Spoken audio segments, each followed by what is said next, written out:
Hello and welcome to the Triggercast. We are your triggermen, Daniel and Manuel. I'll let you figure out which one. How are you, my good madam? I am excellent. Thank you for the madam intro. I assumed your gender. Yes. Again, I am Apache. Apache Well, helicopter. yeah, those are very feminine, by the way. Are they? I don't know, I'm just trying to be annoying. Someone probably was annoyed by that. Somebody out there. Probably. So, before we really get started, I was at work. Oh, for those of you who don't know, Dan and I, as of recording this, work at the same company, so he'll get this. He may not have noticed it, though, but, I'm gonna send you a photo.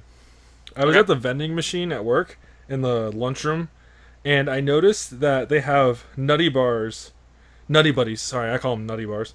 Nutty Buddies in two spots, in number 22 and 45. I'll have a picture up in the video as we're talking about this. Number 22 is 75 cents. Number 45 is 85 cents, and both are full, like full of Nutty Buddies. It's not just like one was placed and then they're just trying to get rid of one and then it's another set of items. No, in two different spots for different prices, and this made me laugh hysterically. I wonder what poor fool bought the 85-cent ones before realizing there was one for 75 cents. And Wow, that's a great deal. well, it was even better, and unfortunately I didn't take a photo of this beforehand, but a couple, like 2 weeks ago, we have Monster in the vending machines too, and one row was for $1. He forgot to change it to $2 because it's where Yoo-hoo used to occupy. Mm-hmm. And so people are buying the $2 monsters, and I happen to lean down. I'm like, motherfucker, there's monsters in this $1 section. Buy. Wow, they really I will- got their act together. Yeah, they fixed that. I noticed that, but I figured it'd be funny to bring up as like a breaking the ice because Dan and I are totally uncomfortable to talk to each other because reasons that Those are reasons. not true. But so motherfucker, what Yeah. point do you want to open with the point, or shall I? You go ahead. I'm pulling up some resources here for some later points. Resources. Okay, So you go So- right ahead. I shall. So I played more Legend of Zelda Breath of the Wild on Saturday, and I played for about 4 or 5 hours. Just having fun. It was broken up into two sessions. The last session would be 2 hours straight, and the first session would obviously be about another 2 or 3, somewhere around there. Mhm. However, I use a four-way switch to connect to my Elgato HD60 instead of plugging and unplugging HDMI cords. So how I have my setup is, I have the cord in HDMI 2 on my TV into a four-way switch in the one socket, and then the other four are taken up by my PS4 and my Switch right now. I had to take out a few while figuring things out. But anywho, if I'm playing anything but the Switch and I leave the Switch docked, it will hijack the signal every now and then, so I leave my Switch undocked if I'm not using my Switch. But I was using my Switch at this point, so it was docked. Um, after playing, so I can explain all that. After playing the final session for 2 hours, I was going back to my PS4, so I was undocking my Switch to not have it hijack the signal every now and then. I noticed it was like insanely hot, like really hot, and I was like, "Holy shit, this tablet could melt if you say for like play 10 hours straight of The Legend of Zelda or something." They need to Yeah. come up with better ventilation. Yeah, that because sounds horrible. It is, and it was like, I'm used to, with my line of work, I'm used to working with hot melted plastic, so I've developed a tolerance to heat. But I even found this hot to the touch, like noticeably hot. Not as hot as like say the Xbox Ones of early days where you could fry an egg, Yeah. but it was noticeably hot for something so thin and small with a screen on it. And I'm wondering if the Nintendo Switch is going to get like a dock with more fans on it or something, or if I just need to dedicate a fan to just blow on this thing while playing for extended periods. You might need to in the meantime. Maybe. It'd be a damn shame if I melt my Switch, even though I'm not still fond of it. Yeah, but if you do, you take a picture of that and you send it on. You get that Oh, out I there. will. I will. Man. I have proof that this has been going on. It's in a podcast. Yep. But while playing Legend of Zelda, though, now that I got that near meltdown on my Switch out of the way, um, I'm getting more and more into Legend of Zelda. I'm not at the village and I don't have the Master Sword because I know those are points where Digital Foundry says there's still problems, and I still want to enjoy a smooth experience. So I've been like doing the rune trials. Is that what they're called? Uh, The the shrines. yeah, yeah. Yeah. I've done like, I think I have enough to get another heart piece because I think what's every 4 black orbs or something you get a heart piece or a stamina bar. Yeah. So I have enough to get another one. I haven't done it yet. I haven't played it since. So I've been dilly daddling. I've noticed that combat is still bothering me a bit. Like it's not like Dark Souls, where Dark Souls the combat is challenging. I hit my pop filter with my hand, but anyways, I you know how challenging in Dark Souls the combat is, and you get rewarded by souls to improve your character, sometimes items that drop from the enemy and whatnot. Yep. Legend of Zelda, it's like, your items break really fast, and combat is challenging. But the problem is, combat is challenging to the point where, what's the expression? The enemy that's like a dime a dozen or something, Yeah. um, they take a while to take down, and you take them down, and you just happen to pan your camera around. It's like, fuck, there's like 5 of them down there. It's like, what's the point of combat? It's not fun at that point. Yeah. I found myself running away from a lot of encounters because I don't want to break my items, and I'm just finding combat to just slow me down and bore me, and I just really want to explore and climb them Ubisoft towers and get shot down by frickin' laser beams. Yeah, classic Zelda, Thank you, Eves Gilmont. I probably said your name wrong, but whatever. Oh well. Yeah, I totally agree with you on the combat. It's when in most games when you kill something, even if you don't get experience, because I think only Zelda 2 has an experience point in that, but there's item drops. How come the enemies aren't dropping rupees or maybe just like meat parts so that you can cook food together? Seems like there's absolutely no reward to fighting anything And other there than really breaking isn't. your weapons. Well, that is the reward. Yeah. Masochist. You play the game in harder mode.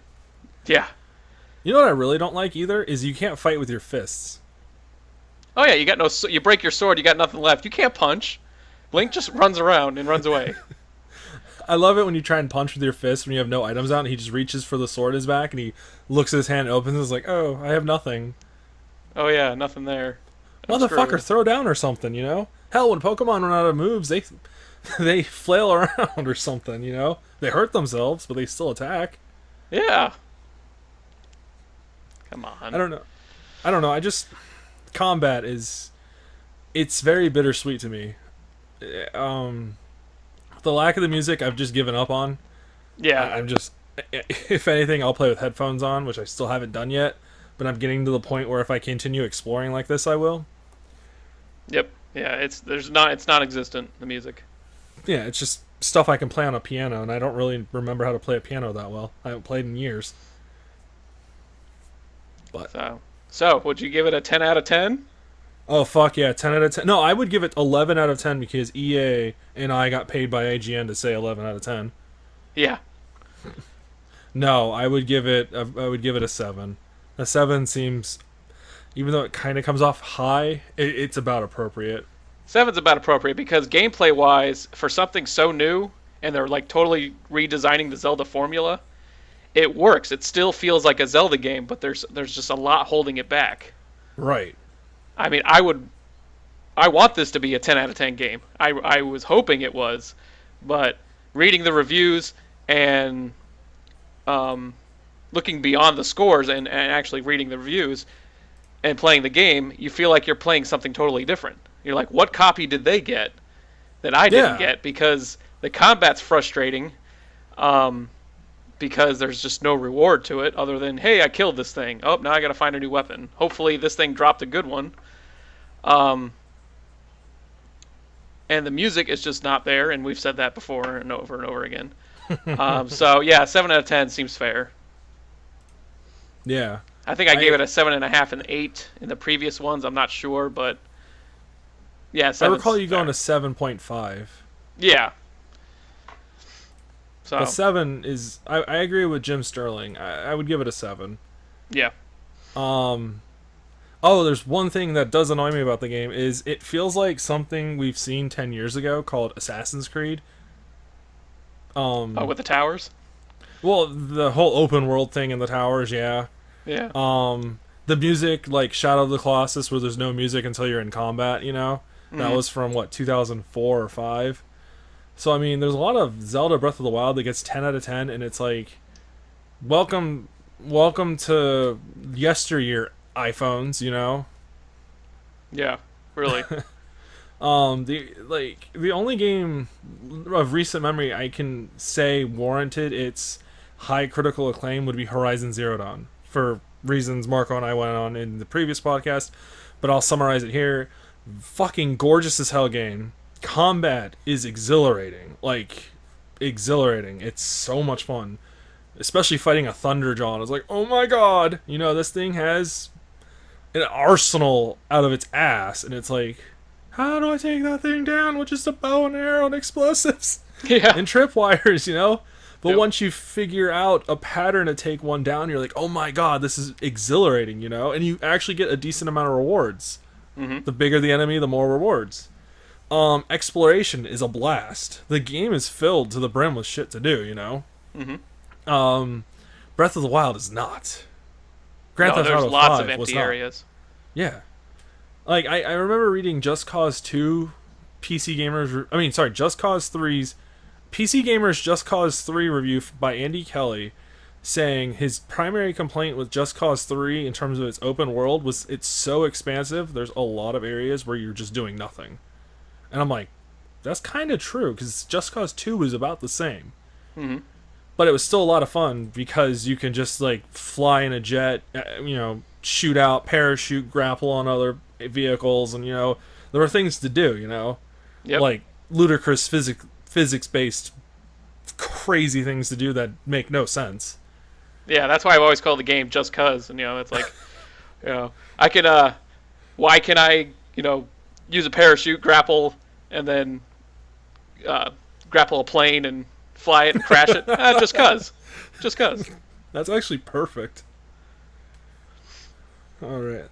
Well, that's all I pretty much have on that area, so... Okay, well, I figured this would be a good segue, since we're talking about Breath of the Wild, to talk about how health systems work in video games, and how they're just very different. Like a lot of games have some similar health styles or health systems, like your Call of Duties. They all have their regenerating health and stuff. But I thought it'd be a good idea to look at different games and how those different health systems work in the game and how they would work in real life. So, taking Breath of the Wild, you cook food together to restore your hearts. So that's how it works in the game. Now, in real life, you would get stuffed eating these gigantic portions of ham and wild wolf and whatever you could find out there, to the point that you would just feel nauseous and couldn't move. So you may feel full and healthy, but you can't move, and you're gonna get mowed down by a moblin. So you're right. So there's that. And then, all right, so the next one I was going to say, look at Max Payne. And those, you just take painkillers. So as you're getting shot, you just pop a few pills and you're fine to go. But meanwhile, you're still bleeding out. And if you end up overdosing on painkillers, you could end up dying. So it's not actually helpful. I wish you had that option in Max Payne 3, to be honest. Well, just take enough pills till you die? Yeah, pretty much. That'd be hilarious. I don't want to do this anymore. Suicide. Yeah, just keep mashing that painkiller button. And then you hear Max Payne narrate himself, be like, if I take another one, I'm gonna die. And it's like, take another one! Goodbye, cruel world. he drinks enough alcohol to make you really think he wants the world to end. Yeah, especially by that third one. Oh god, the third one was crazy. Um, okay, so the Resident Evil series is the next one I have here, and I split 1 through 6 and 7 apart because they're kind of, well, I guess they work a little the same, but 7's a little different. But as you know, in the Resident Evil series, you mix together herbs that you find and mash them together, and that heals you. Well, again, you're getting shot, you're getting clawed, you're getting stabbed. I mean, spraying a little herb on yourself isn't going to exactly heal those wounds. And in Resident Evil 7, it's hilarious, and I've seen this in Outlast 2 as well, where in Resident Evil 7, he just pours that goop juice on the same wrist every time, and that healed that bullet wound in the leg, or that scratch on the face. And then in Outlast 2, he wraps a bandage around that same wrist every single time. Like, that heals your broken leg.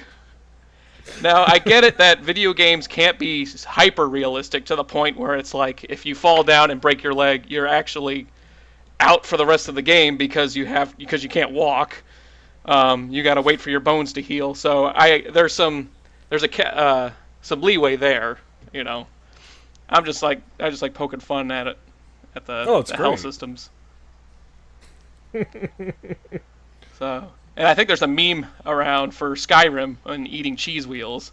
Oh my god! You're fighting on one of the dragons, and oh wait, hold on, I got to eat about 20 cheese wheels, and I'll be ready to go.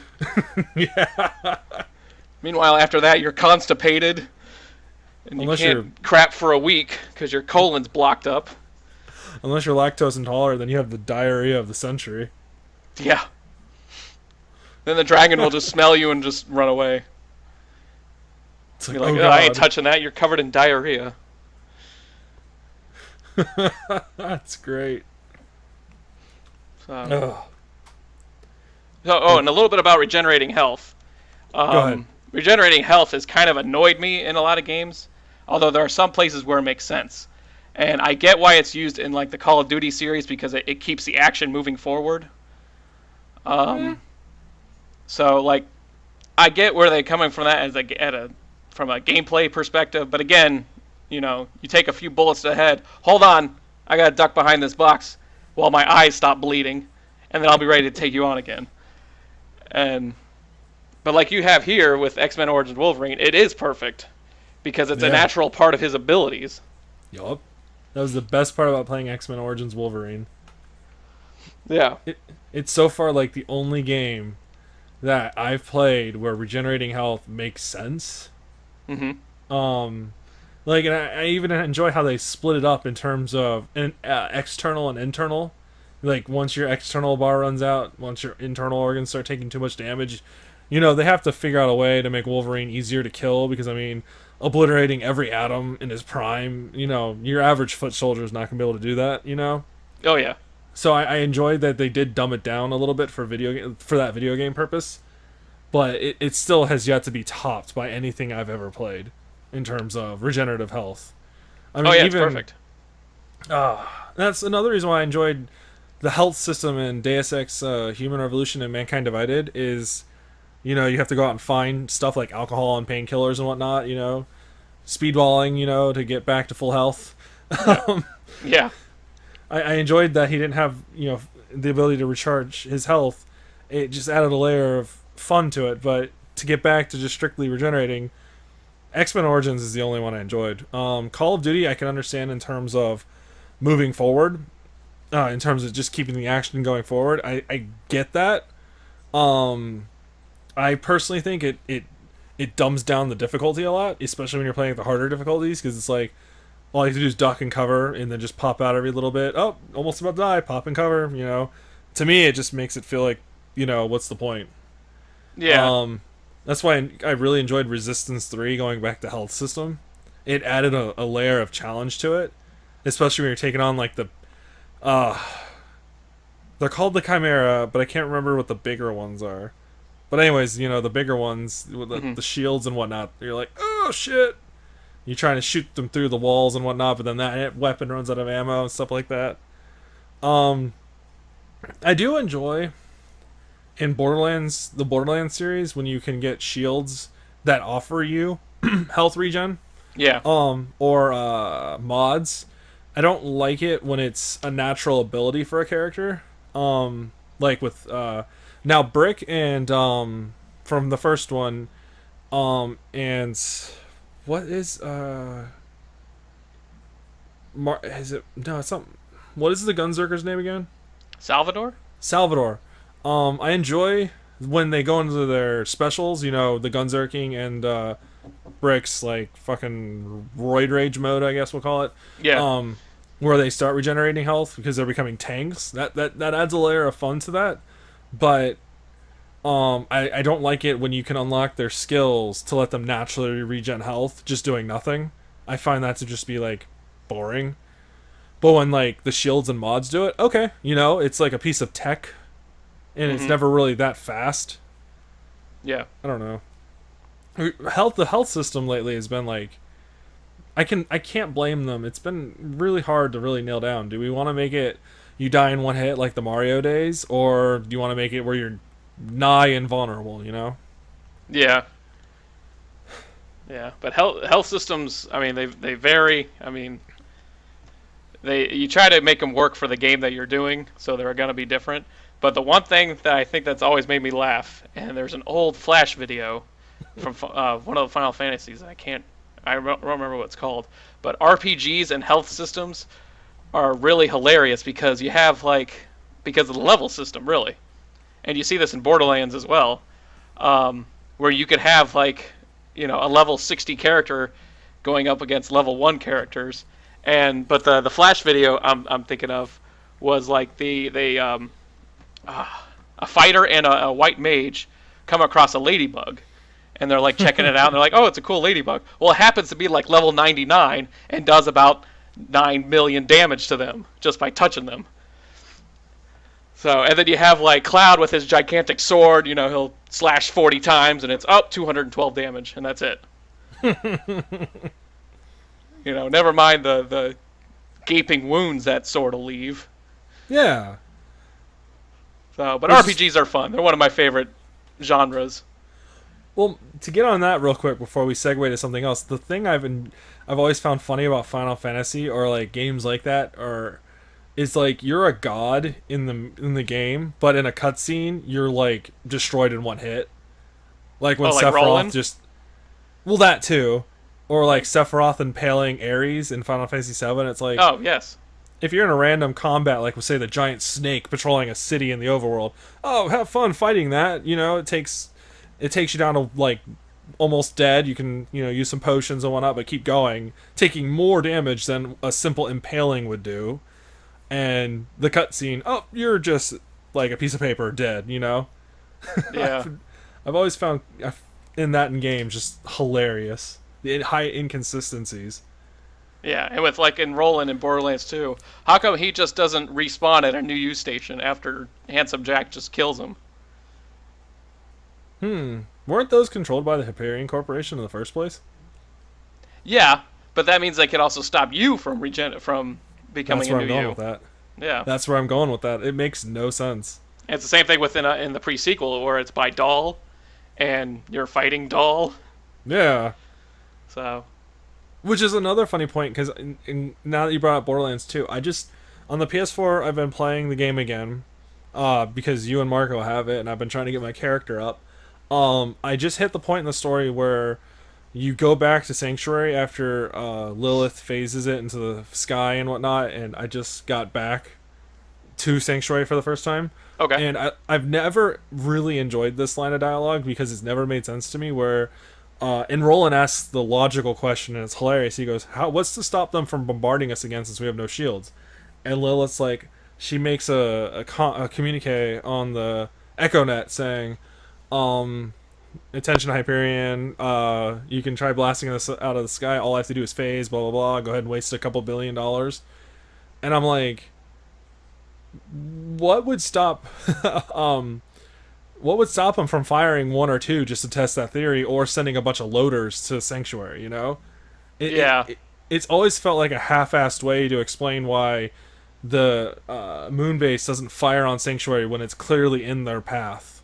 You know, it's not like they're on the other side of Pandora and the natural rotation of night and day is gonna bring Sanctuary back into weapons range like Yavin and the Death Star and A New Hope. You know, like, oh crap, we gotta do something Exactly. fast.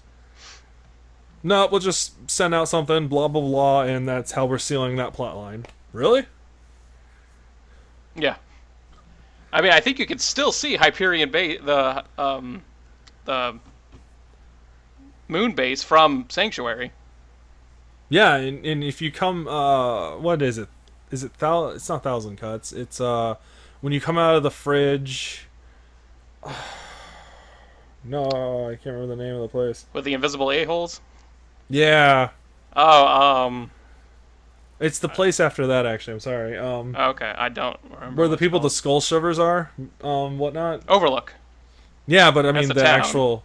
That's the town, but I'm talking about like the warp point to that town, whatever it is called on the Echo Net Oh in terms yeah. of fast travel.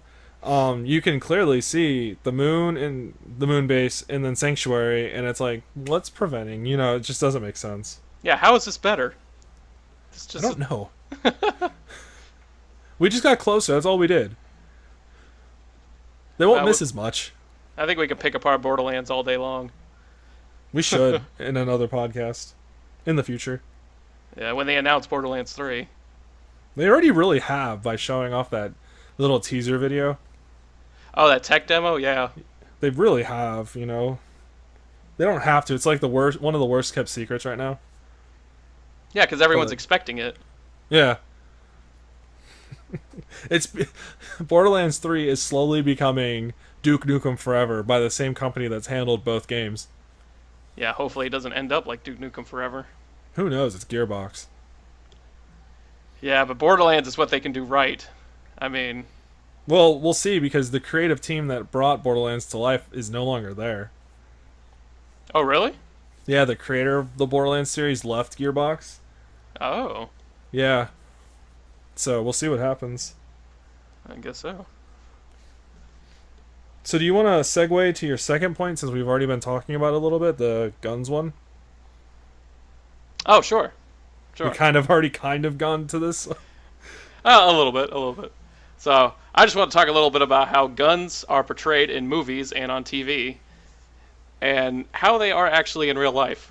So, I guess for this podcast, I've been looking at fiction versus real life when it comes to how things work. Um, but I can't tell you how many times I've watched a movie or a TV show and a sniper gets caught because they're using a laser. And like the whole point of sniping is to not be seen. If you have a laser, that I mean, 9 times out of 10, your target sees the laser. Now there are certain times where it's actually useful and actually plot related, like in Captain America: Winter Soldier, they have a laser on the sniper so that I forget what his name is, but it's one of the traitors from Shield, the bald guy.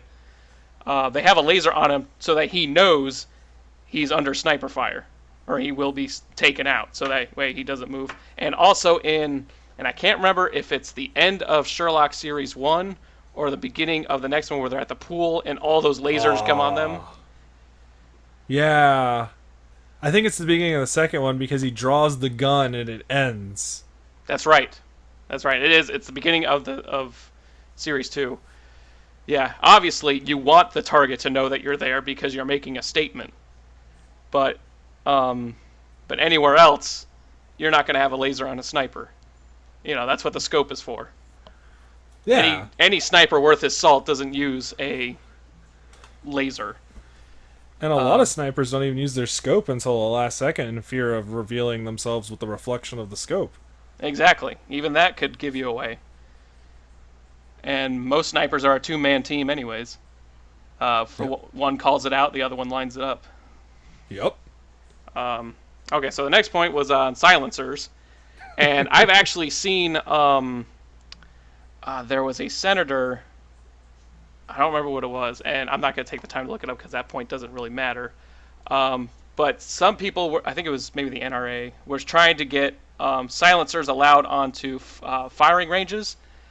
So for ear protection, because obviously guns are very, very loud.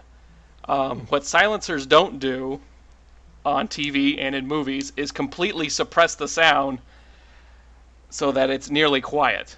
I think they lower the decibel range from like 140 down to like 120, maybe 100, which means that if I'm in my house and I use a silencer to take out the fridge or something,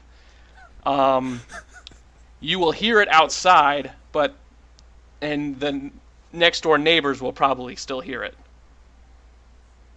So it's not like you can execute someone with a silencer and a person in the next room could, still be sleeping. No, they're very loud. In fact, that point I will look up how much a silencer suppresses the sound in just a minute here. I'm actually learning something. I didn't know that. Then again, I have never been to the gun range, and I'm not really big on firearms, but I understand their purpose. So let's see here. Wow, you just got really loud. Oh, whoops. Maybe I need a suppressor. You do. You need a vocal suppressor. Oh, snap. Okay, so it appears... Okay, let's look this up. Okay, silencers and suppressors are the same thing. Really? Yeah, it's the same idea. It's the same thing. Let's see. Penis. Trying to find... It's going through a whole bunch of... What are decibels? Like 200 decibels is actually 1,000 times louder than 100 decibels, not double the loudness. Wow, that's exponential. So here it says that even with a suppressor you should still use hearing protection when shooting. Wow, really? Yeah, because hearing loss occurs as low as 85 decibels. And we've actually taken... One of the classes we did at work was about sound and all that because we work around loud machines. Yeah, you're right. Okay, so a submachine gun produces about 115 decibels. Is that 15 or 50? 115. Okay, I just wanted to make sure. And a suppressor can reduce it by about 40, which still puts it pretty loud. So 115 minus 40, that's about 85, right? That's No, pretty that's close about 75. to a grater going off. That's loud as hell. Yeah, that's something you hear in the next room, even the next house. So I don't remember who it was, but there was a senator or somebody who was acting against or advocating against the law to allow suppressors on ranges because they were under the impression that they would work in movies. They would work as they do in movies and TV and like completely suppress the sound so that you could execute people like Splinter Cell style. So they have tri-band goggles while they're at it? We got a bunch of Sam Fishers running around? Yeah, we don't want that. That's great. So you're learning something on the Triggercast. Yeah, I actually did learn that's something new. That's pretty cool. Yep. I've been to a couple ranges. I've shot a couple guns, and it's nowhere near the same as shooting in a video game. No, you went gardening with your hose. You weren't That's at a true. range. I went gardening. No, we got a Trump president now, or we got Trump as president now, so I can say shooting in gun ranges.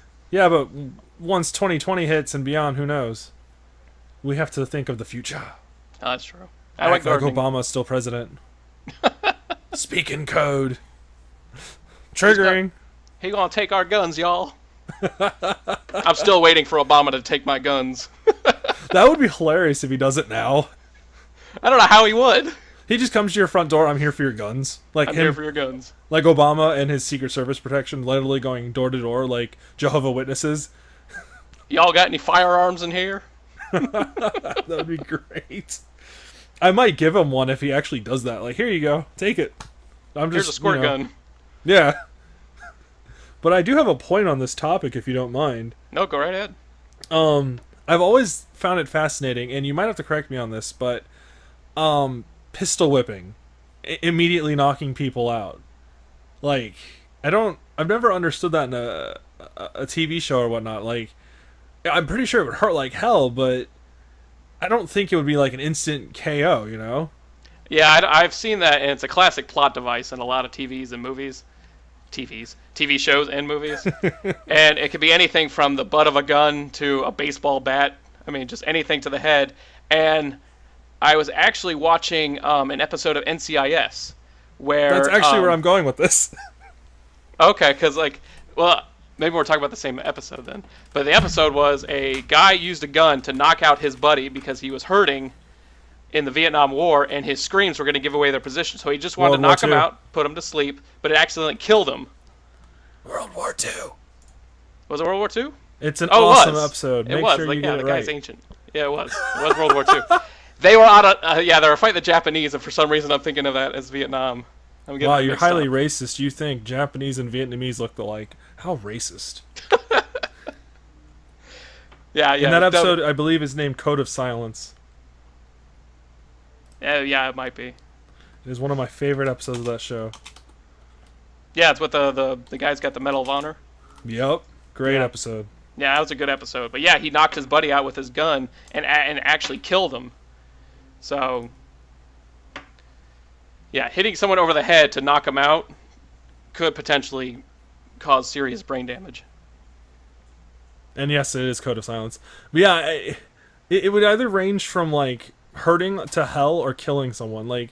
I've always found it hilarious with, instant KO, knockout.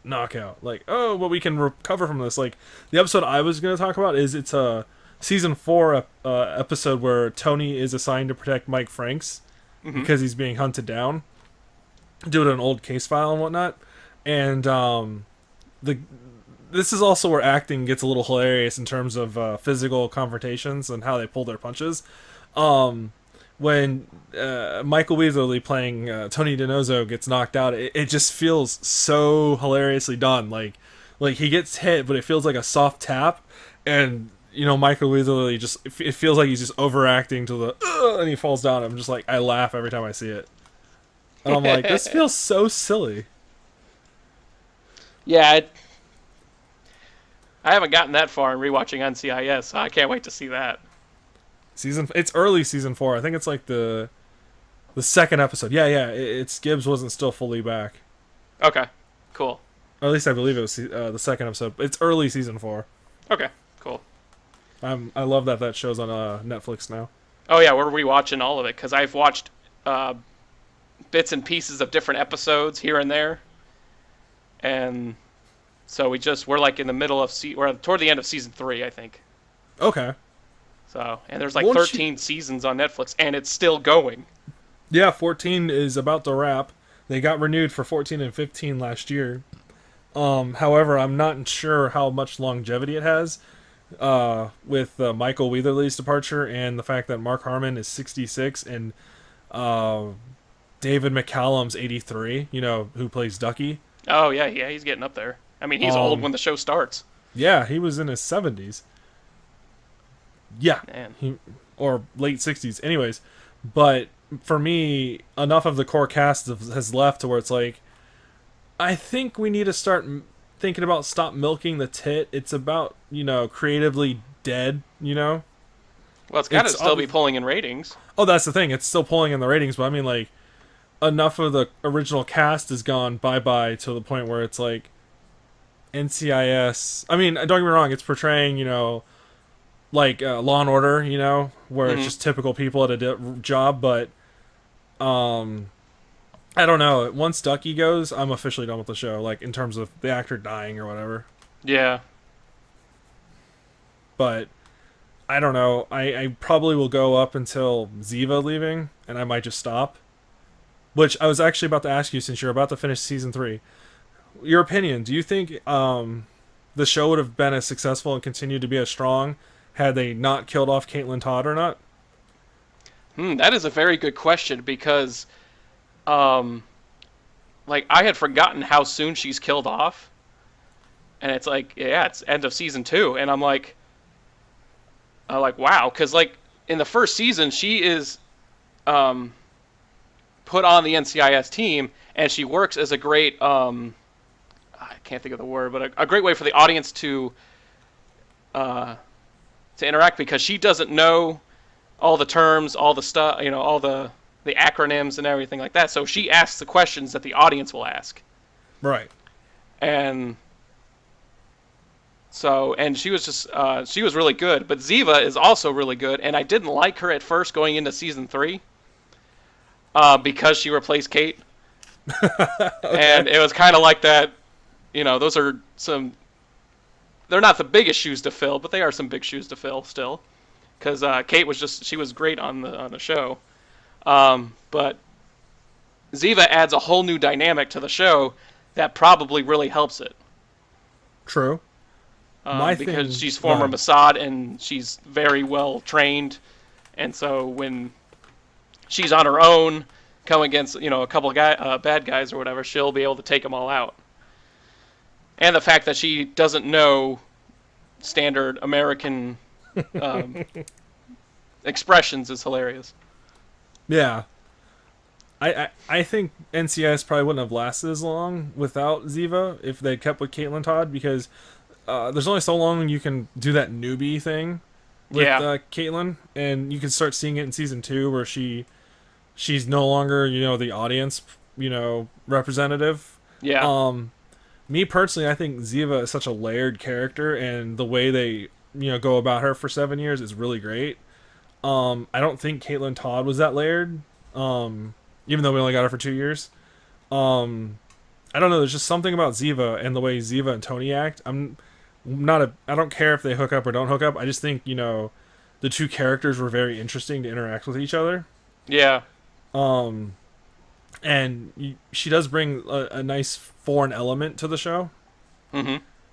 And I don't know. I don't think NCIS probably would have hit season blah blah blah if without that cast change at the end of season 2. Right. That's just my personal opinion.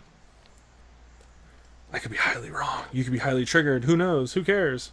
It's just an opinion that doesn't mean anything.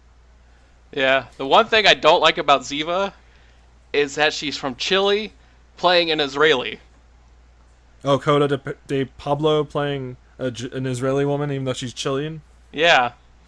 How racist are you? I mean, it's fine, but I mean, she's obviously Hispanic. But True, it's like, oh, true. I'm Israeli, and you can hear it in the way she talks sometimes. Yeah. But it doesn't really. I guess it doesn't matter all that much.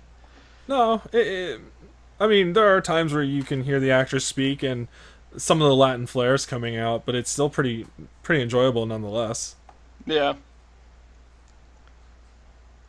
I mean, at least it wasn't like, say, cast, I don't know, Kate Blanchett. I'm just going to say Kate Blanchett and having her pretend she's Chinese, Yeah. At least it wasn't that polarizing. Yeah. Or here's No, Meryl saying- Streep as an African American. Before Iggy Azalea, there was Meryl Streep. Yeah. Or Sean King. He's another one. Or Rachel Dolezal. I'm not sure who that one is. She's the one that was, she was white, but she claimed she was black, and she was head of the NAACP chapter in some state. I think it's Really? like Maryland. How did the National Association for the Advancement of Colored People get ran by a white person? Yeah. That is a good question. How did they allow that? I don't know. That feels like oppression on a level. Now, how come she didn't claim to be transracial? Well, I think she did claim to be transracial, but how come that's not good enough? I think we're bigoted here by asking these questions. We might be. Oh well. Anywho, Oh. so, I actually been meaning to ask this question since the first podcast you and I did, but Okay. I kept forgetting to ask it, so I'm gonna finally ask it. With media going digital, how do we feel about the loss of physical? In terms of physical entertainment, i.e. books, CDs, movies, comics, regular books, Right. The reason why I ask is I was driving home, listening to the score of Superman, Batman Public Enemies from the animated movie from 2008. Okay. No, sorry, it was 2009. Sorry, 2009. And I was listening to it, and I don't have it on CD. I have it on iTunes. And I was thinking about it. I was like, One of the things I personally do when I go to someone's house for the first time or even the 100th time is I look around their house and I'm looking at whatever they have hanging on the wall, whatever they have on a shelf, whatever they have laying out to give me kind of an indicator of what their personality might be, Mm-hmm. or what their taste is, or it's my way of trying to figure out how to break the ice in terms of like, oh, say I go to Dan's house, he's got a Superman mug. Oh, you must be a Superman fan. Blah blah blah. Or Right, right. they have a book like Sir Conan Arthur Doyle's Sherlock. Oh, you must be a fan of his work for Sherlock. You must be a Sherlock Holmes fan. I don't know why I'm struggling to get those words out. Um, I just feel like with us going, like me personally, like I like collecting physical games, but I will not deny the fact that Steam is such a great platform that getting physical is like, ugh. But I like collecting books. I like collecting movies, and I just feel like when we get going fully digital, I feel like we're losing our identity a little bit because it's like I don't have this stuff to display. So when people come over to my house, if they're like me, I really don't have anything to display. So you don't really know what I have until I open up my PC to you, and I'm not really going to do that if we don't really know each other that well. Mm-hmm. It was just a thought that came to my mind. And I'm not someone who likes reading comic books digitally. I like reading them physically. I find it easier to just quickly go through the pages and whatnot instead of like pinch zooming and whatnot on a screen size of you name it. Oh yeah, yeah. But so how do you feel about that?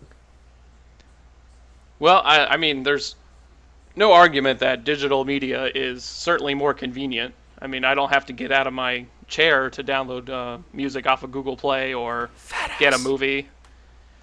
Um, but will physical media go the way of the dinosaur? It might.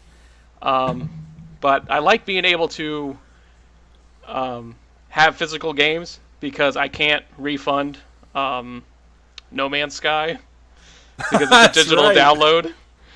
You and Marco got burned by that.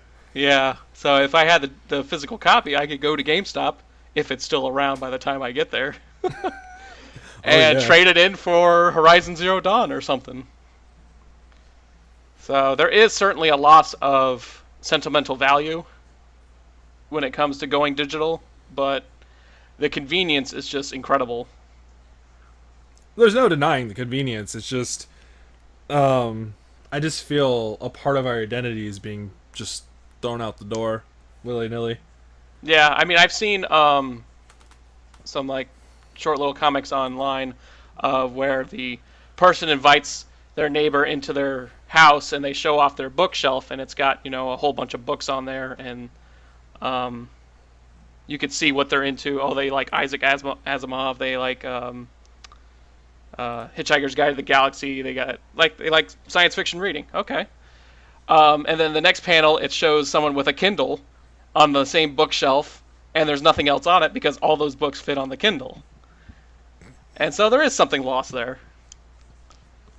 But there is something gained as well, obviously, with the convenience. I mean, with one Kindle, I could have all 400 books on that bookshelf.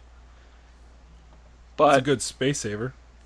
and then there was something I saw today, and I think those from Cyanide and Happiness, where it was two guys on an airplane. One had a book, one had an e-reader, and the e-reader guy was making fun of the guy with the book because he's got his e-reader, and he's like, "Hey, look, I'm all fancy."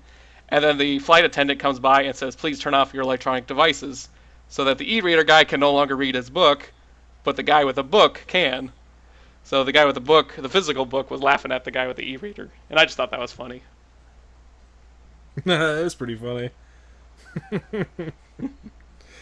Yeah, you're absolutely right on that. I don't know. I don't think. I really hope comic books don't go the way of digital, but I do believe they will sometime in the future when paper is, more not desirable, where it's just so much easier to just go digital, like ink and paper just getting too expensive and the profits margins slipping really bad, but the digital is doing really well. I don't Yeah, know. I mean, digital is a cost-cutting measure as well. Which is funny. Here's another interesting thing. I remember this being a question in 2011 when they were really pushing heavy on PS3 and Xbox 360 for the consoles at the time, Hmm. even though Steam had been doing this for years longer. Was if games are being sold on digital, how come they're still as expensive as a full priced physical game? Now, I've always loved that question because you're Yeah. cutting out the middleman, you're cutting out the manufacturing process for the CD. So why doesn't the price reflect that on digital? Especially when you're buying from Sony and Microsoft's store, anyways. So you're actually cutting out another middleman because you're not buying it from, say, GameStop's physical store. So that's two middlemen right there. Hmm. So there's also that downside to digital is digital doesn't also always mean cheaper. There's a lot of times I've found great deals on physical games that don't reflect like even Steam. Right.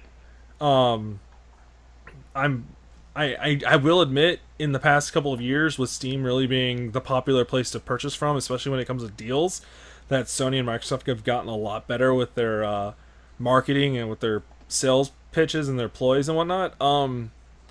And also having physical threats help, like GameStop and their used games. So I'll admit a lot of my console games lately are purchased either on sale or at GameStop. So there's a way to go before it's totally digital, and I'm very curious what it's going to be like when it's fully digital, Right. like I the was looking at PSP Go. yeah. Um, I was looking up what I just did a Google search of why aren't digital games cheaper than disc. So I'm on an IGN board, and Ooh. um, there's a lot of claims on here: price manipulation, price fixing. No, a lot of claims, but no evidence to back it up. So I don't know. So can't really take these too seriously. Um, but apparently the same thing happened with ebooks, because why buy a book?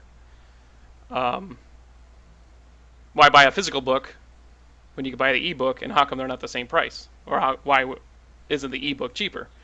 And it's probably because if they did digital media cheaper, no one would buy the physical copies. But I don't know, maybe. My cynicism wants to say profits. Probably. I mean, companies aren't charities; they got to make profits. Exactly. So, but see, this is where Steam succeeds by having these ridiculous deals. How does Gabe Newell make money doing this? I don't know. Like, how do they? They must get some kind of cut from these companies, from these game developers and publishers that go right to Valve. Well, they get cuts no matter what, but I mean, running a sale cuts into their profits. You Not if they know, sell more copies. true. You're absolutely right. And I think Valve realizes that games are a little too pricey, so that might be why they run sales so often. Yeah. Because your average consumer cannot shell $60 on a game, especially a short game, especially like the last generation of ridiculously short games. Oh gosh. Yeah. And this is why I hate the topic of, oh, let's increase the price to $70. No, how about we just leave the season passes and the microtransactions where they are, and I don't buy them, and I just buy the base game, or just wait until a combined collection comes out, and it's fuck you. Hmm. So there are ways around it. Me personally, like, I'll admit, you and I actually, we did this for a long time where we would go midnight release at Walmart, Yep. and we'd pick up games. We don't do that really anymore. Do you want to take a guess why, audience? We're tired of buying games that are 5 hours long for $60. Yep. Suck it. But no, I don't know. I'm pretty much done on this topic. But yeah, I dread the day we go completely digital. You don't go full digital. I love Yeah. Tropic Thunder. Which is my full retard. Never go full retard. Never. Uh, yeah. I mean, I think there's always going to be a group of people that are going to want physical copies of stuff. So I think there will always be, or at least for the foreseeable future, I think there will still be physical releases. I mean, Yeah. there's still DVD releases of movies. Yeah, and they're actually going into the 4K Ultra HD. So something has to be going good for physical if they're going to the next level. Yeah. So yeah, because like if you try to stream 4K, I mean, you need um, some serious broadband, and not everyone has that.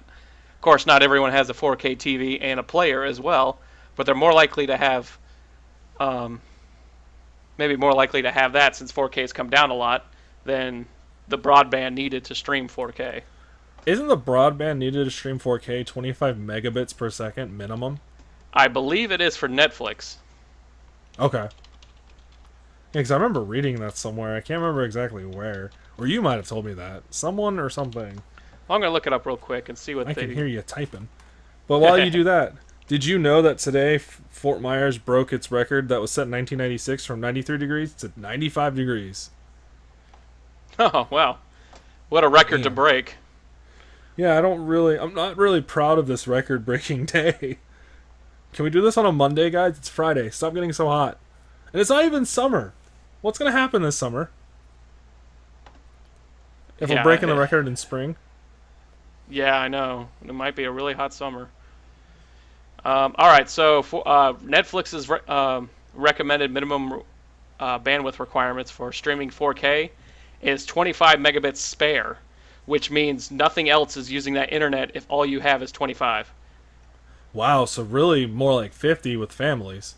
Yeah, if you got a couple devices connected, cell phones, laptops, game systems, you're going to need 25 for a good, smooth, reliable 4K experience. Yeah, so, most people, no. So 50 would be probably perfect. Doesn't your dad get 100 where he lives? He does. He's got fiber. Lucky bastard. I know. But he's got some kind of... He's not hooked into it directly. He does it wirelessly and through the wiring system of the apartment. So his is actually cut down to 50. Still better than what we got. Oh, yeah. You're what, still on 10? No, I'm up to 25 now. Awesome. I'm at 25, but I share with the family. Boo. Yeah, no. Freaking families. Cutting into my... Actually, right now I've been holding really well, because I don't know if you know, but this entire podcast, I've been downloading Outlast 2. I'm 5.4 gigabytes in out of 21.3, and I've been holding 2.7 gigabytes... 2.0 megabytes a second download, so I'm doing pretty well. That is pretty well. Yeah, especially considering we're actually recording this over Skype and chatting, and they're watching TV in the living room. My dad's probably playing Diablo 3.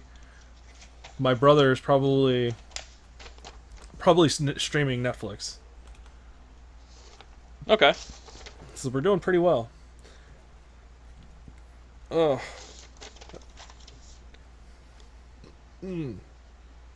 Oh, the pauses I have to edit out. Pause.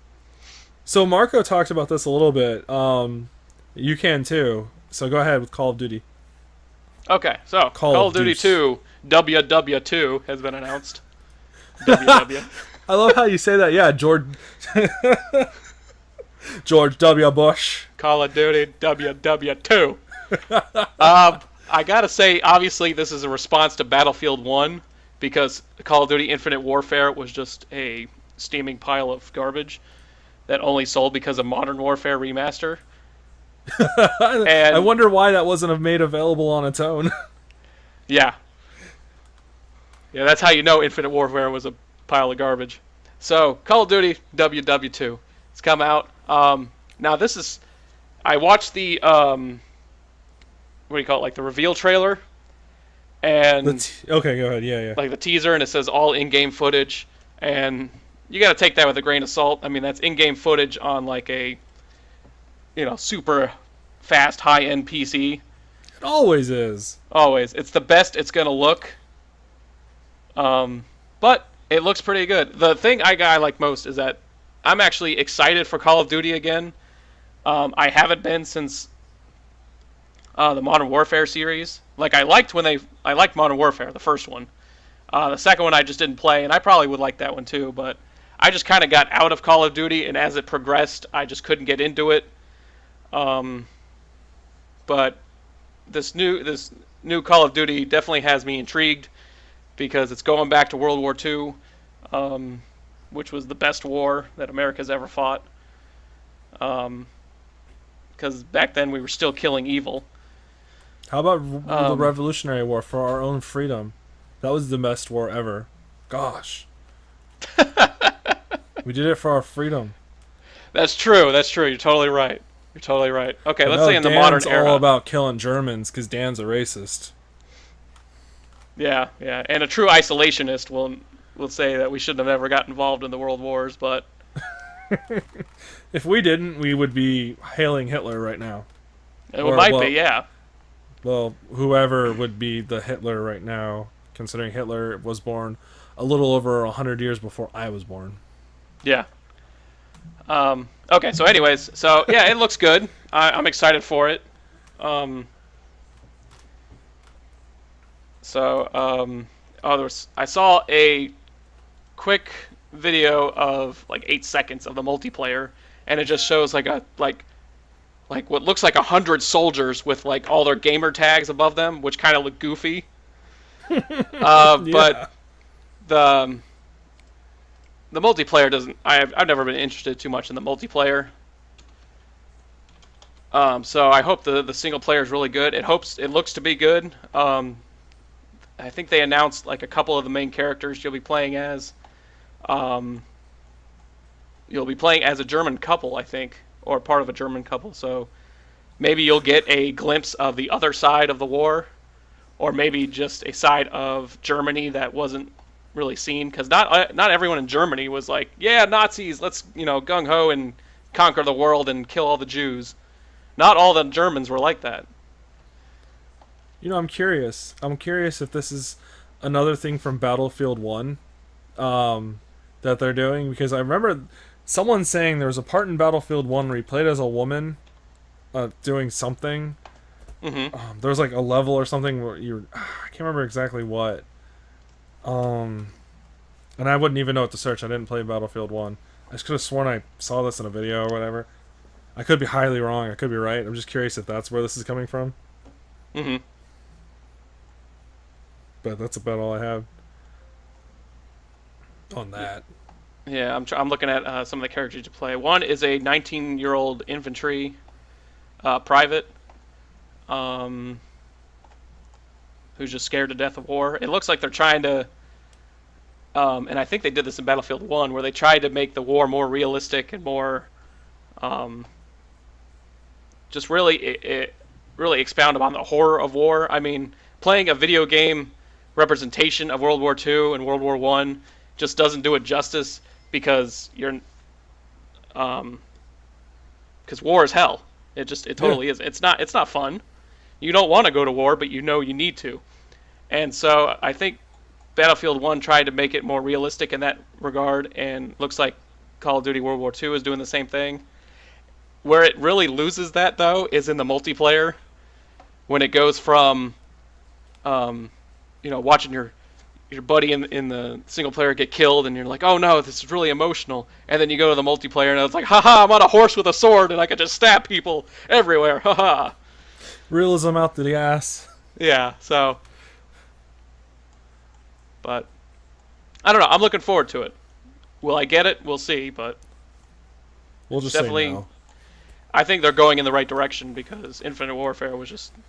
I mean, that one, and I think even Black Ops 3 before that, they were like relying on like these celebrity actors to play people in the game, and it just got way too cinematic, I think. Yeah. Well, it also gets expensive. I mean, I love the Honest trailer video for Infinite Warfare, where it must have been really expensive to get Jon Snow, because he's in the game a fourth of the duration of Kevin Spacey from Advanced Warfare. Oh yeah. It's just so funny. It's like, I could care less about these celebrities being mocapped and whatnot. I could really care less. I just want an engaging story. Yep. But were you aware that the new Nintendo 2DS XL got unveiled? I just saw that today. I'm like, why? Because Nintendo is crazy.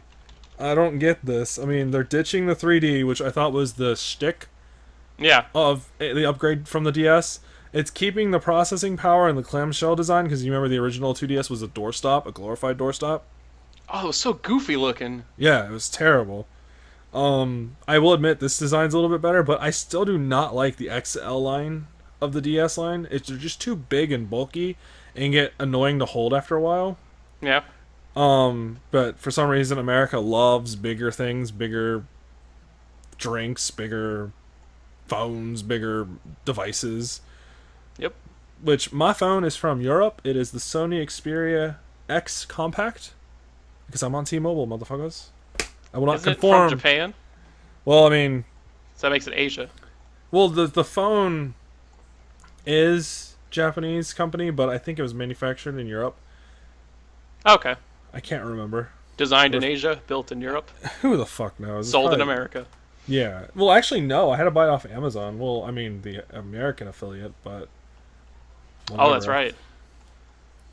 But anywho, I don't know. Just stupid point about the fact that I didn't conform to the big. I like the small things Yeah, yeah, because I have a tiny penis, and that's probably where Marco would go with that. probably. Probably. Probably. But no, I just think the 2DS is really weird. It's like the Switch just came out. Everybody knows the Switch is the DS killer, and Yeah. Nintendo is still trying to get the DS line to succeed. It's like, okay, if you had a Game Boy, which we all did, you got the Game Boy Color, the Game Boy Killer. Yes, the Game Boy Killer. Yeah. That's a great Game Boy line. Game Boy Killer. Anyways, the Game Boy Color killed the Game Boy, which that's natural. The Game Boy Advance killed the Game Boy Color. Once enough Game Boy Advances sold, the Game Boy Color was, obviously gone. The Nintendo DS came out. They swore up and down the Game Boy Advance line would succeed in terms of continuing. Once enough DDSs sold in the first year, they canceled the GBA very quietly. The same thing. Well, the DS line lasted a little longer with the 3DS being out, but I think that was just because the cartridges were compatible from DS to 3DS, and they weren't really competing that much. It was just the shtick was 3D. But with the Switch being out, and it's like people are aware that this is just dumb. It's gonna be $150 in the US. I already have a new 3DS XL. I don't need to buy this. Yeah, who is this made for? I mean, who doesn't have a DSXL that wants one at this point? Better question is, who doesn't have a Nintendo 3DS right now? Because, I mean, the 3DS has been out for 6 years. Yeah, I think they've thoroughly saturated the market. I think so, too. And I think this is just another Nintendo gimmick. But like I said, I don't get it. I'm not gonna get it. It's just, I have a Switch, I have a new Nintendo 3DS, and I just don't care. You know what's funny though? I'm trying to get the specs real fast. Do you know how much VRAM is on the new Nintendo 3DS? By the way, On just take a jab. 3DS Yeah, VRAM. the new one. Take a jab at how much VRAM the new Nintendo 3DS has. The most recent one that came out, besides the new Nintendo 2DS that's coming out soon. Right, I'm gonna say at least a gigabyte. You're gonna go 10 megabytes. Are you kidding me? No, it has 256 megabytes of memory, 64 megabytes dedicated to the OS, 10 megabytes for video RAM. Wow. See, I was expecting a lot because of the 3D function. Well, the 3D function's only functioning at 800 by 240. Okay. Maybe because it's such a low resolution, it doesn't need that much. But it's 400 by 240 in 3D, so it's actually really low. Okay. But the new Nintendo 3DS is slightly... No, it's actually the same. It's a little different, but I mean, the screen size is bigger. But yeah, with the screen resolution being so low, I mean, yeah, that's how they get away with it. But I just think it's hilarious when I found that out right after I got my my new Nintendo 3DS, how little VRAM is in this thing. Mm-hmm. It's like, what is this, like 10, 20 years ago, I remember graphics cards in the 64 megabit era trying to play Deus Ex. Yeah. Oh, that's Man. great. Can the new Nintendo 3DS play Deus Ex? Forget Crisis. Yeah, can it play Deus Ex? I don't know. I mean, it's just weird. I think it's stupid. Yeah, that's Nintendo for you.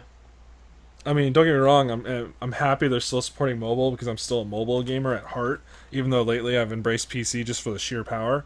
Hmm. Um, but growing up as a kid, I mean, I ran that Game Boy Color to the ground playing Link's Awakening and Pokemon Red, Oh, me too. and Silver. Um, don't get me wrong. I have the Nintendo has a very special place in my heart in the GBA line. I mean, the Game Boy GBA and the DS line. It's just the DS came out what 2004, 2005, the first version, and here we are in 2017, and it's still going on in terms of slight enhancements per DS, 3DS, 3D, the new 3DS. I Hmm. mean, it's either make a new handheld, which they're not going to. I think they're just going to continue making them as long as they sell. Which I mean, they're good for little kids. I'll admit that. I mean, Yeah. but little kids aren't buying your stuff. It's adult gamers. Yep. I don't know. That's all I had on that. I saw that today and I was like, what? A new 2DS. Oh man. All right. So do you want to talk about Suicide Squad? I mean, Rogue One. Yes. Does calling it Suicide Squad spoil it? I think it Rogue does. Suicide One Squad. Yeah. But continue. Sorry, I just thought that was funny. Oh, I was gonna go into what our thoughts were on that and how we reviewed it. It is a national treasure, as my brother would put it, like Star Wars Episode 2. Oh, Attack of the Clones, National Yeah. Treasure. Should be in the Smithsonian under lock and key. Yes, there needs to be Secret Service protection at all times. That is the best Star Wars movie ever created. Yeah, my brother's on pot or something. You know what's funny, though? A brief story for people listening to the podcast. We had just finished watching Star Wars Episode 7. We got lucky. It was Saturday morning. Nobody was really there. We got very lucky because it was the weekend it came out. I don't know what happened. We got in a theater where it was like next to nobody in the theater. I'm talking like teens level, like in terms of numbers of people. We were walking out, Mike. We were having a conversation, and my brother says Star Wars Episode 2 is a national treasure. The guy with the family in front of us turns around, looks squarely at him, and says no. Turns back around and continues walking. I just break out in hysteria. I'm just dying. In the middle of a lobby in the theater. I'm just dying. It was just perfect. Spot on. It's a national treasure. But In yes, fact, I think Nicolas Cage in the next National Treasure movie is actually, I think it's the hunt for the last copy of Attack of the Clones. the original cut The original cut. before it hit theaters. Yeah. With extra dialogue about sand. Oh god, and more creepy stalker scenes. Yeah. And probably more scenes involving that dress was way too tight for Natalie Portman. Oh, yeah. Jeez. I'm surprised she didn't die wearing that thing, that stupid black dress. Yeah, really. Oh, man. George Lucas and putting women in really tight, skimpy stuff. Horny Yeesh. old bastard. Yeah. Okay, so Rogue One. Necessary or not? Ooh, no. I'll just say it now, no. No. We could have gone without it. We did for what, almost 40 years? Yeah. So, was it a cash grab? Fuck yeah. Yeah, I think so. Was it enjoyable? For the most part, I would say yeah. Yeah, I would actually, even though I don't care for the film, even though it's a middle of the road film for me, yeah, I still enjoyed it. Yeah, I mean, it was still fun. A lot of the characters, Can you name them yeah, really. without looking it up? Well, I've already just looked it up You because I had to cheating look at the bastard. characters' names. Um, but like, okay, well now I gotta look them up. Let's see. Okay, like the I'm with the Force and the Force is with me guy. Chimway? And yes, and the guy he's with, Now that one I don't know. I don't remember his name, but the guy with the big gun, red armor. The guy who looks like he's in the Fallout armor, almost. Yeah, yeah, exactly. He's got some power armor. Yeah. Um, I thought they were really cool. There's a lot of interesting characters in it that makes it worth watching. Um, but like with Cassian, I didn't like him Please elaborate. because like we're introduced to the character and they're hiding. He finds like a rebel intelligence officer that kind of or just rebel intelligence or I don't remember what the guy exactly was doing, but he got some intel on what the Imperials were doing and he was trying to pass it along, but he was injured. Um, so he couldn't get away. So when the stormtroopers are coming after, Cassian just kind of just kills them. And maybe that was a mercy killing because he would have been tortured by the Empire, but it felt like the guy didn't have a choice. He was just like, "Here, Cassian, here's some info. Yeah, I'm hurt." So he shoots him like a horse with a broken leg. And I was like, really? Is this how we're introduced to the character? And then later on, he expounds on the fact that, for the Rebel Alliance, he's had to do some, like some dirty things, some things he's not been proud of. And seeing that and hearing that, I'm like, the Rebel Alliance is supposed to be the good guys. They're supposed to be the people that rose up against the Empire. And so doing some evil to fight a greater evil, I don't know. I felt it's just not the Rebel Alliance you were introduced to in the later movies. Okay, I can see that argument. My argument against it is it's a movie about war, and war is nasty on both sides, whoever's good or bad. It's more up to interpretation. Sure, I mean, Star Wars makes it very clear it's rebellion against space Nazis. I mean, it's pretty easy to figure out who's good and who's bad. Yeah. But, I mean, even the U.S., the Allies against the Axis in World War II, both sides both did heinous things. I mean, sure, the Axis did a lot more than the Allies in terms of that department, but I didn't think it muddied the rebellion too much in my eyes because I had always just figured they would have to resort to these things at times. Mm-hmm. Now, in terms of how callous he is about killing people, it's debatable to me because, of course, later in the movie, which we'll probably get to in about a minute or so, I don't know. I do kind of feel you there about him just putting that guy down like like the dog you'd put down back in the day. You take it out the back and shoot it with a shotgun because it's got rabies or something. Yeah. But I do feel it was a mercy kill in a way because the guy probably couldn't, get far and he would drag him down. But I also don't think it was a mercy kill. I think it was more, oh, you know who I am. You're going to rat me out, blah, blah, blah. You got to be put down, blah. Maybe. I'll have to watch it again to I think, really take in that scene again. Yeah, I think it's really a mixture of both. It's a mercy killing because he's probably going to get tortured, and also not a mercy killing in terms of, you know who I am, just a loose end being tied up. Yeah. But please continue if you have any more on why you don't like Cassian. I think that was it. Although there was a great line that he said that I actually really liked, so there were some things I didn't like. So here's something I actually did like, is where he talks about how Jin just got into the Alliance and he's been fighting the Empire since he was like 3 or something, just like very young. He says no. He says like 6 or 10.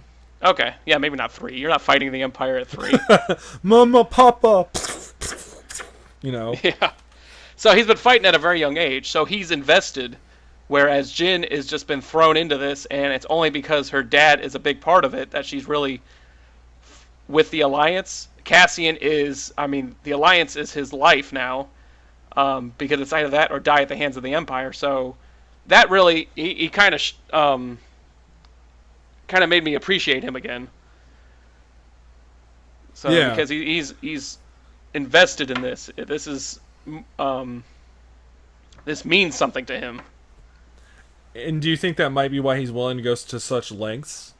Like, this is his kind of home type of thing? Like, yeah, that might explain some of his actions, because it's does he do this if he kills somebody like that first guy?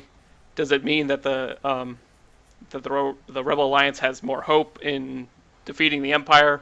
Whereas if that guy was captured, he could um, be tortured for information on the rebels that would have led to their destruction. Um, so maybe he does those things reluctantly, knowing that it's for the greater good of the Alliance, because if he doesn't, they're going to get killed. So maybe there Yeah. is that. I'll have to watch it again to know, to get a better idea of that point. Okay. My biggest complaint about Cassian is the scene where he's supposed to be killing Galen, but he hesitates.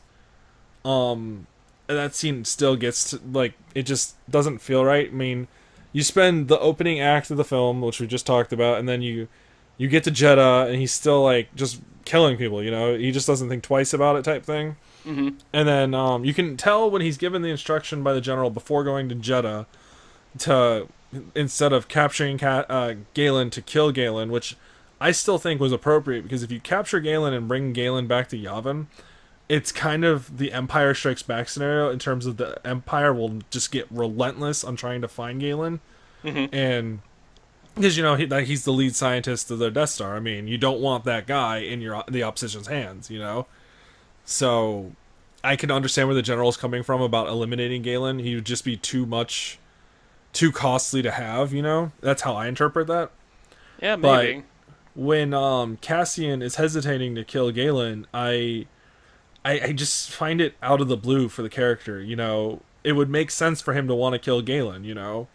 He's too risky to have alive and to bring to the Rebel Alliance. So why hesitate? And Marco and I talked about this in the previous podcast, which you haven't had the chance to listen to because it's not up yet, due to just schedule being crazy lately for me, Yep. and probably you and him as well. I mean, not just saying, you know, me. Is that Marco and I both came to the agreement that there's probably a scene that fell on the cutting room floor due to the crazy production that went on for Rogue One. I mean, it's not hidden knowledge that a good portion of that film was reshot. Another director was brought on board, kind of, you know. There's probably a scene in between Jeddah and Iadu on the cutting room floor that probably explains Cassian's hesitation more. But it's on the cutting room floor. That's our speculation. And Mm-hmm. I hope that's true. Otherwise, I mean, to me, that's just a big flaw in the film. But that's enough about that part, about Cassian. Yeah. Otherwise, I actually enjoy that character. Um, he felt like the Hispanic Han Solo to me. Yeah. Yeah, I definitely see a little bit of that. I enjoyed him more than Jin, to be honest. Yeah, I wasn't a big fan of Jin. I mean, she was good, but I don't know. Like, my papa gets taken away, I don't care for a while, then Papa!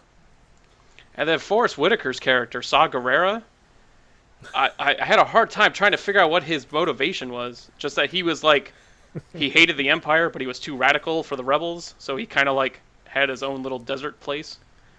See, that's the problem with Rogue One, is if you're not intimate with the expanded universe they're creating, like if you're reading, say, the Invincible Iron Man run that was done in 2008, and then all of a sudden you didn't read Secret Wars and weren't aware of the Kroll invasion.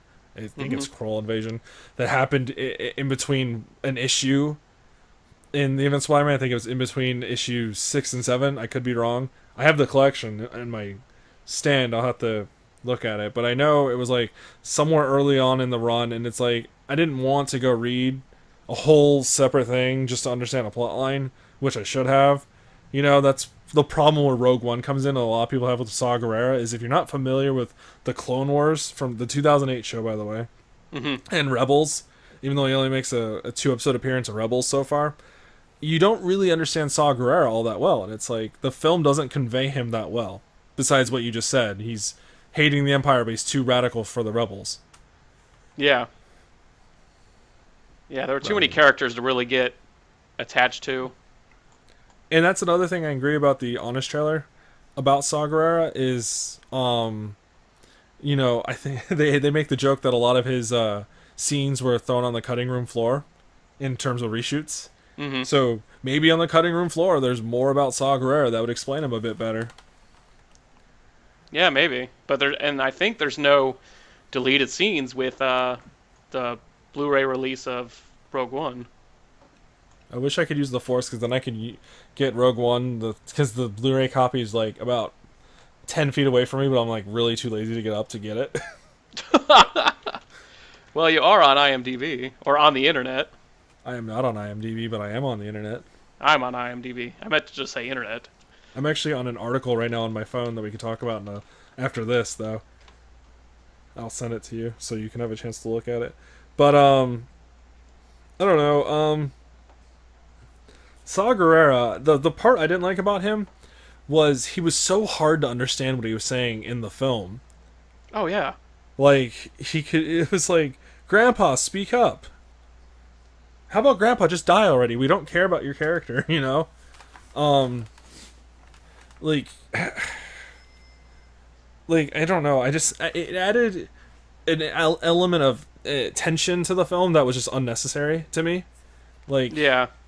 we could have skipped Saw Gerrera altogether, and I still think that film would have been so much better. We could have that. Yeah, because I think the only reason he's really introduced is because there's a guy who goes to him who's got Bodhi. info on the... Yeah, Bodhi. That's his name.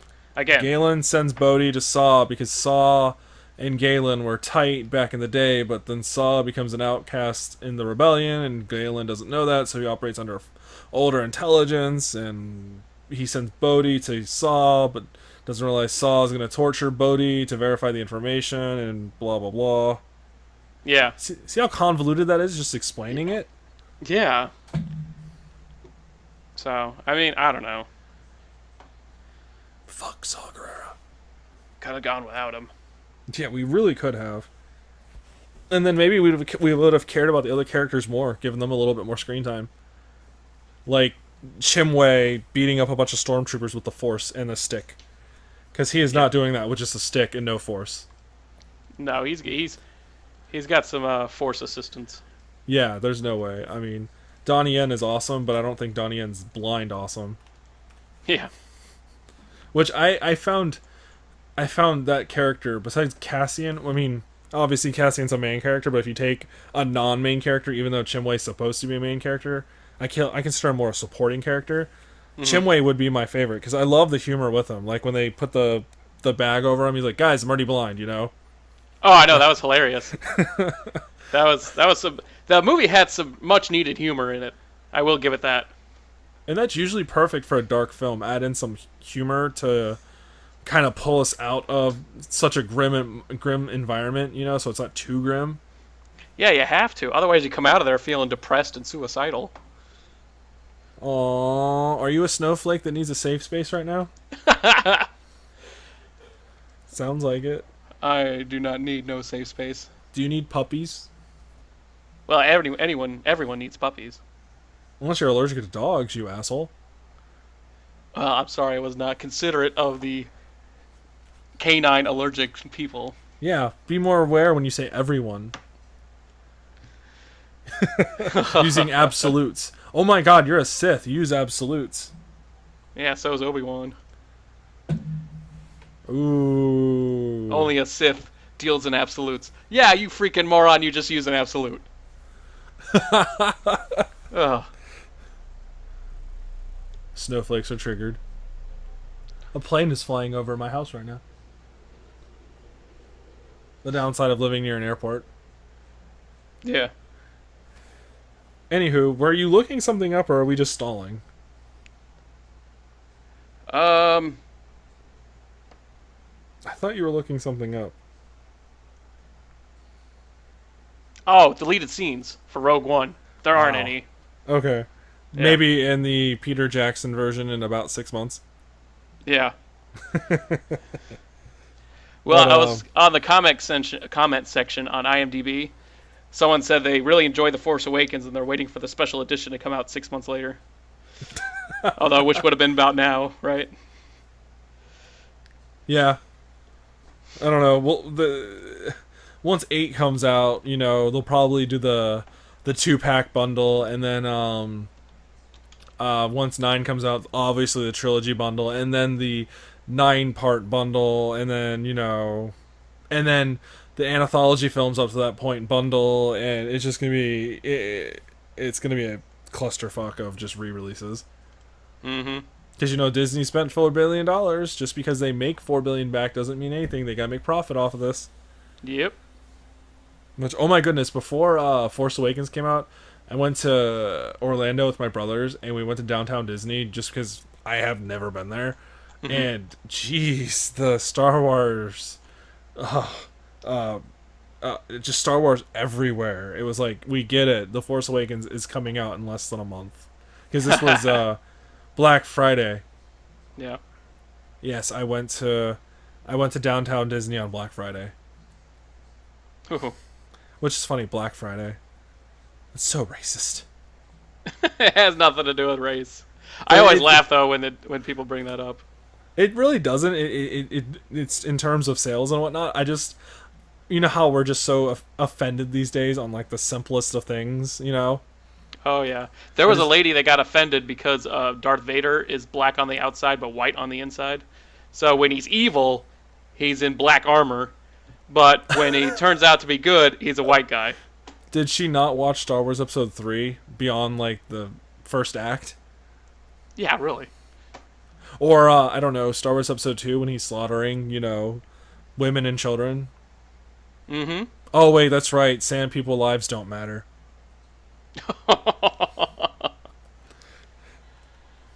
The Triggercast, as Marco would say. Yep.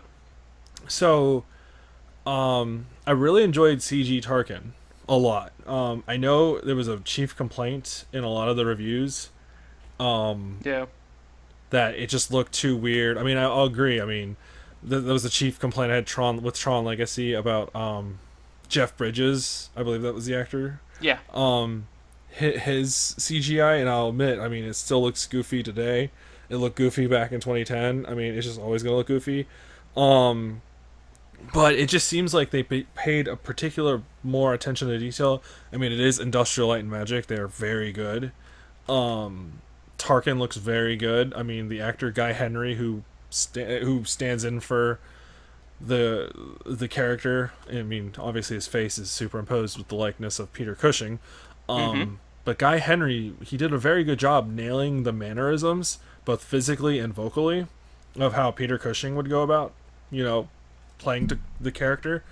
It's not the same actor in Star Wars Rebels, who also does a very good job. It's Steven something. I don't remember off the top of my head. We talked about it in the previous podcast, so that's just retreading. I enjoyed Tarkin a lot. I mean, I'm someone who enjoys Tarkin as a character. It's just, he's so, like, he's almost pure evil in the sense of a military type of leader, And I very much so enjoy. I mean, it's also a character played by Peter Cushing, I mean, he's a great actor. But I just love how Tarkin steals the Death Star away from Director Krennic under, like, the guise of security breaches, just like this little tiny thing. And it's like, yeah. I love that, because it's like, it perfectly shows how the Imperials are trying to vie for the Emperor's favor and whatnot, and all this mischievous conniving and whatnot. And obviously Tarkin probably has it the easiest, because Star Wars The Clone Wars, the 2008 show, reveals more backstory on Tarkin and Anakin, about how Tarkin knew Palpatine personally and they were friends. So okay. That's why Tarkin has so much favor with the Emperor. He knows him personally, so he's obviously risen up the ranks as well. So he has control of a vast amount of things. But I just think it's great. But when he steals the Death Star away, I just love that scene where Krennic's like, how dare you? It was mine. I just love that This is my achievement. And then I love when Krennic is summoned by Darth Vader to account for his failings and failures. And I love when Vader's like, "You're not here to grovel about Tarkin," because Vader doesn't want to hear it. I love that scene. I just enjoy Tarkin. Yeah, and I'm glad he's in it, because I know there's a lot of thing about, well, if the actor's dead, retire the character. I get that, but this film, I mean, Tarkin is a key player, and it Mm-hmm. would just be weird without Tarkin. Like, oh hey, the Death Star's built and whatnot, and this film ends with 4. Where was Tarkin? Yeah, You know, it would just been exactly. really Where was weird. he when all this was going down? Yeah. Oh, he just showed up while Vader was pursuing the plans, and he just assumed power, even though Krennic was building it and commanding it. But behind the scenes, Tarkin took over. That wouldn't have Yeah. worked. Yeah. Although I like the the honest trailer for when Krennic sees Darth Vader, and he says, "Try not to choke on your aspirations." And he's like, "Ah, who let George Lucas write a line?" Yeah, that was that line was so goofy. Did you watch the How It Should Have Ended? I haven't yet. Oh my God! You remember the actor that plays Krennic was in The Dark Knight Rises? Who was he in The Dark Knight Rises? He was the guy vying for control of Wayne Enterprises. I don't remember his name Oh exactly. yes, yes, I know exactly who you're talking about. And remember the scene where Bane puts his hand on his shoulder and goes, "And this gives you power over me." And Yeah, we paid you a lot of money, and this gives you power over me. Yeah. yes, and the scene where Krennic was talking about how I made the weapon and whatnot, and I request an audience with the Emperor, and Vader puts his hand on his shoulder and goes, "And this gives you power over me," playing an homage to the fact that this is the same actor. It Mm. was great. You have to watch it. It's a great little bit in that trailer. You'll really get a kick out of it. It also talks about the problem with Vader and the lightsaber, and they show how it should have been. It was great Yeah. with just him holding out his hand. And, he blocks a few blasts with the lightsaber, but I mean, like it's more of the prodding style, but mostly just using the hand, like an Empire, just to Right. absorb the shots. Because I mean, it's just a robotic hand. I mean, if anything, just reach it out, at least block the control panel on your frickin' chest, the bat symbol. Yeah. The most critical part of Vader is on his chest. That's a design flaw to me. Oh, it is. Let's keep the controls to the respirator in plain sight. That's usually where the bulk of armor is on the chest. But his armor doesn't cover the control panel. Yeah. Who knows what those buttons do? Well, they are explained in the expanded universe, but they're no longer canon. Yeah. Which is they're shut off his respirator. Yeah. I guess that makes sense. Um, I I'm kind of worn out talking about this movie because I mean I've been doing it so much in person and on the previous podcast. Like I'm trying to think of things I didn't bring up already, like off podcast and on podcast. Like I'm hitting like the end of the well here in terms of nitpicking. Yeah. I mean, there's only so much you can say about this movie. So, Move along, move along. move along. Did you I just had it on the tip of my tongue and I've lost it. Yes, I guess the article about Nintendo's eShop profits are substantially lower than the PSN profits, and they're explaining in the article that this might be why Nintendo is going with the because for the longest time Nintendo's online service has been free, but with the Switch starting in October, somewhere Mm-hmm. later in the year, the online service will be paid for. Right. And the article, I'll have it in the description, is wondering if this is a way to secure a revenue, like a guaranteed income per month, to help because their profits are for a big company. They're making like next to no money on the eShop. Now, granted, the Switch just came out, and I don't understand why the Switch is different from the Wii U. I don't get why the stores are separate. Mm-hmm. I mean, I get, in a sense, I do, because the Wii U and the Switch are two totally different things. Um, I don't know. I both like it and I don't like it. I mean, I think my account in general should be the same. I guess it technically is because you can import it, but I don't know. I'm not paying for the Nintendo subscription model, by the way. I could care less. I mean, Yeah. I'm just gonna not care. Oh, you can't access the Nintendo eShop anymore. Lols. Lols. Lols. I'll just not care. Yeah. I think the other thing that was hurting the Nintendo's eShop is that I think for the most part it's just classic games. Which isn't like a I don't think there's a huge market for those older games. They're there, and that's cool, and people will buy them. But like Sony's PSN store has, well, so does the eShop. But they both have full games. But I think what really hurts Nintendo's digital side is how small the storage space is. Yeah. People aren't going to buy a whole bunch of games on the digital store if they can't store them. I mean, the PS3 and PS4, later PS3s came out with larger hard drives, but the PS4, I think, is like a 500 gig standard. Yeah, the default PS4 was 500, and the default PS3s ranged from 20, 40, and 60 Yeah, gigabytes, by the way. yeah. So I think that's another reason Nintendo's eShop is the profits are so low. It's low storage space and just mainly classic games. Besides some of the DLC for some of the disc-based games as well. Um, but yeah, yeah. I mean, you could download a whole bunch of games on your PSN and not have to worry too much about filling it up. True. Um, And the support of external hard drives is a key thing on PS4 right now that they just got. I mean, Xbox has had it for a while, but the Switch still doesn't support external hard drives. oh, it still doesn't? No USB style. It has the plug for the USB 3, but it doesn't support it still. My dad and I both have 128 gigabyte micro SD XC Samsung Evo class micro SDs in our Switch is just for shits and giggles, because I mean 32 gigabytes is gonna go by like, you know. Oh, real But I quick, mean, yeah. for $40 we weren't really complaining, because I was like, Dad, how many games are we gonna get for these things, you know? Because my Wii U and Wii I have less than 10 games total Yeah, yeah. in term, you know. So I mean, the biggest problem with my Wii U though is if I want to play Donkey Kong Country Tropical Freeze, which is ginormous. I mean, on my 32 gigabyte, it's like, well, what digital games am I getting rid of, right now? So I mostly have disc based. So yeah, just like you're saying, totally reason why Nintendo's screwed. Mm-hmm. And the Switch honestly should be coming out in the fall, not right now.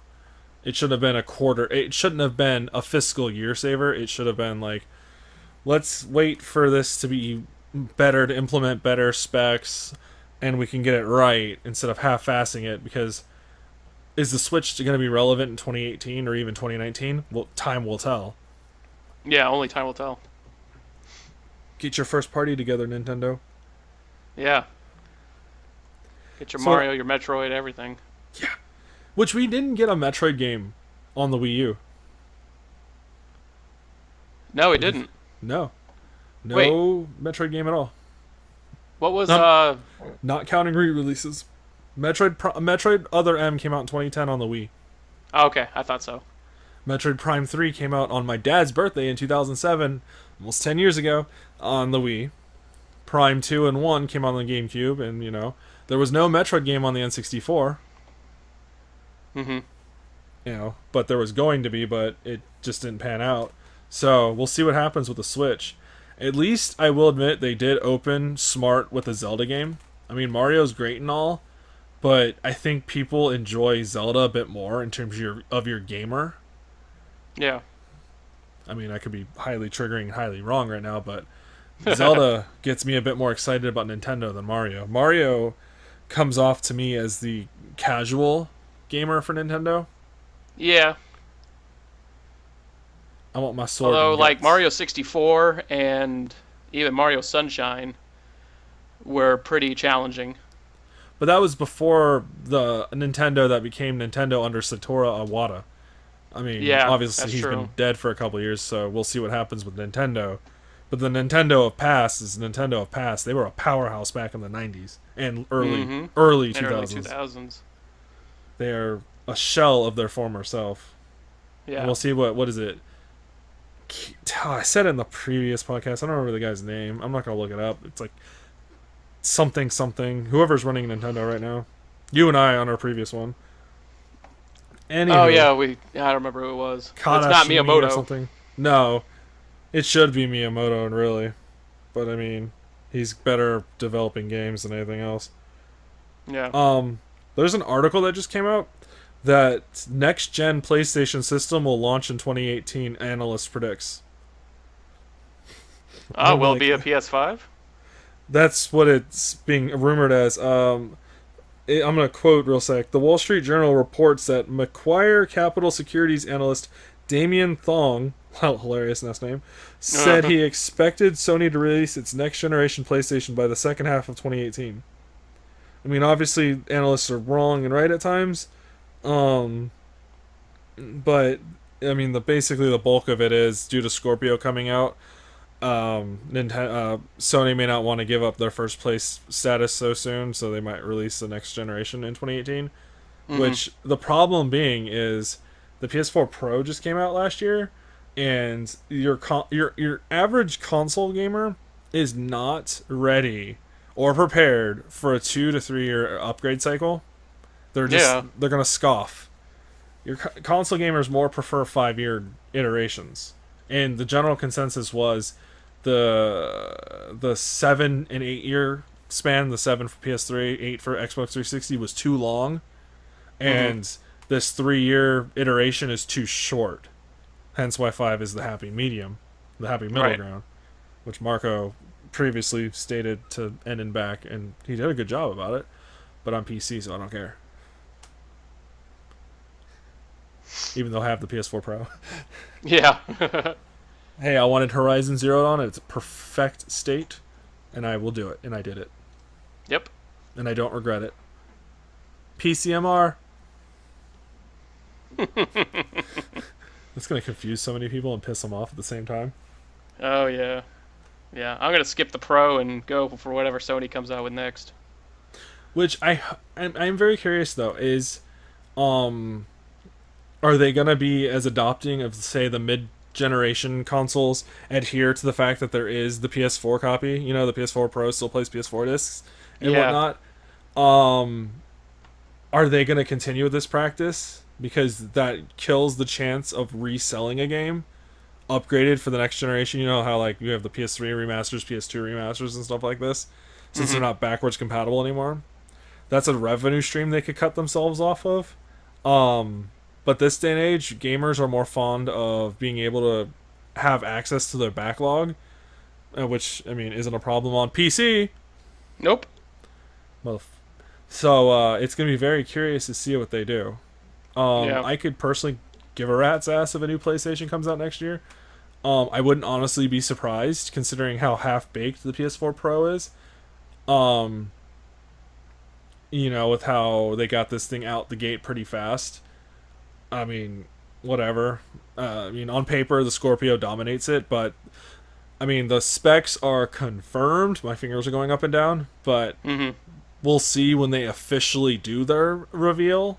Like, we're talking at E3, because I think that's when they're doing it. They already have their date and slot assigned and whatnot. So we'll see in a couple of weeks. Yeah. Which Nintendo has announced they're not doing a major press event at E3. They're not. No. And it makes sense. And it actually leads into a question I want to ask. What do you think is the future of E3 in the digital age? Oh, that's a good question. E3. Well, I mean that is it's one of many expos where Yes. developers could show off their latest games and stuff. But I don't know. I'd have to look at attendance in recent years because I've always looked forward to the E3 trailers.